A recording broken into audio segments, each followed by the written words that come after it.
So a couple of days ago, just totally by accident, I actually overheard one of my students practicing. He didn't know I was there, and I was really surprised to hear that he was practicing actually way too fast. I was surprised because this is an advanced student. But what if it's actually not his fault? What if it's actually not your fault that you just can't seem to remember to practice slow? What if it's our brain's fault? What if our brain is wired against us practicing slow? I mean, that would be crazy, right? So let's take a look at a research done by Samuel McClure and his team. They gave people choices like, do you want $10 now or $12 in a week? And they scanned people's brains when they responded. So surprisingly, most people actually chose $10 now, despite the fact that if you would wait, you would get a larger reward, right? But when they looked at their brain scans, it was actually not that surprising. Turns out that our brain gives us a dopamine hit if we choose the short-term reward. And people who chose the reward for later actually didn't get that hit. So in other words, our brain literally rewards us for taking a reward that comes immediate as opposed to a reward that comes later. And when you look at the past, that actually made sense, right? When we were still cavemen and we had to hunt and gather and all that stuff, waiting until later would be actually a risk. You know, if you see berries right now or if you see a prey right now, better go and get it, right? Because you don't know if there's going to be anything later. Nowadays, our brain still is rewarding us to make those short-term choices to achieve those short-term goals as opposed to those long-term goals. Our brain is still telling us those long-term goals are a risk. So, how does that apply to piano playing? Well, basically, practicing slow, I mean, let's be honest, it's not the most interesting part of practicing, at least I don't think so, right? But it helps you achieve amazing results over time. The immediate reaction you get, however, is boredom. So your brain's not rewarding you for that, right? So how do we work around this? So when you take a look at practicing, slow practice, not the most interesting thing in the world. Fast practice, oh, now that's my favorite part of practice. I mean, it's exciting.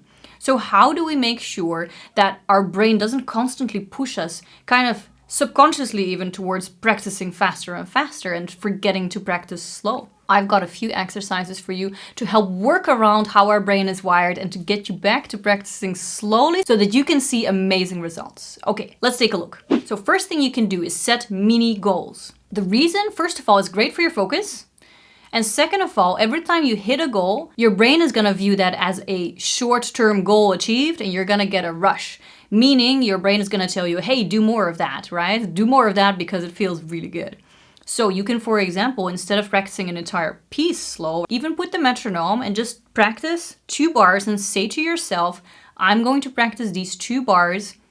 That's my goal. And when I achieve that, right, that's going to be, I'm going to hit my goal. This is my goal. And after 2 bars, I'm going to hit that goal. Set, for example, more challenging goal and say, I'm going to play these 2 bars in a slow tempo and I'm going to make 0 mistakes.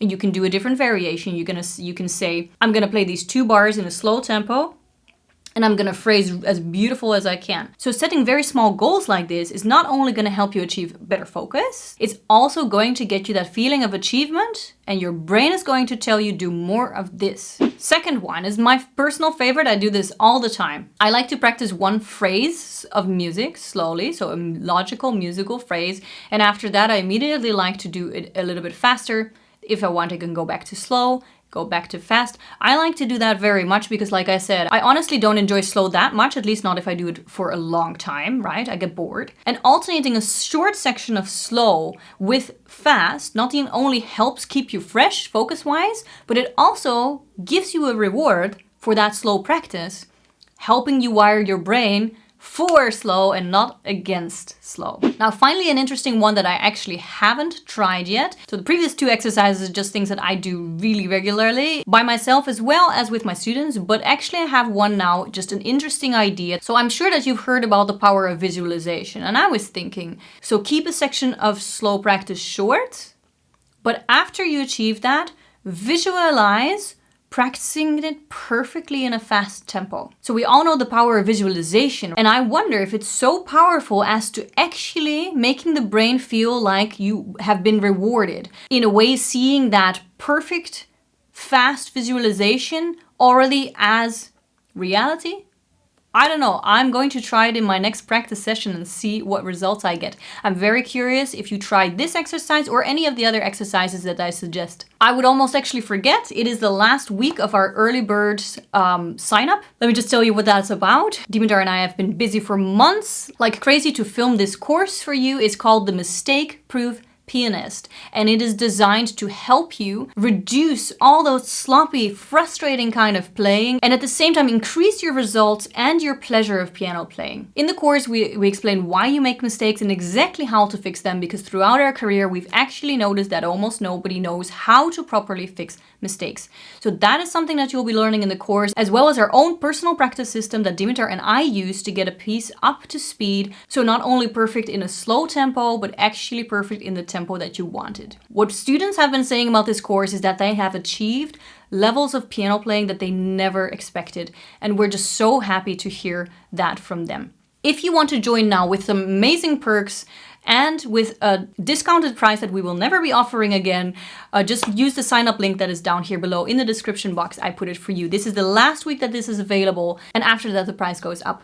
Oh, I almost forgot. There's a community as well that comes with the course where you will be actually having direct access to us. If you upload your playing, we're gonna give you feedback on it, and also access to other members of the community that are so supportive. So check that out and we'll be very happy to see you there. I hope you enjoyed this video. I hope it was useful to you. If it was useful, let me know or just say hi in the comments down below, and we will see you next week again. Thank you so much for watching.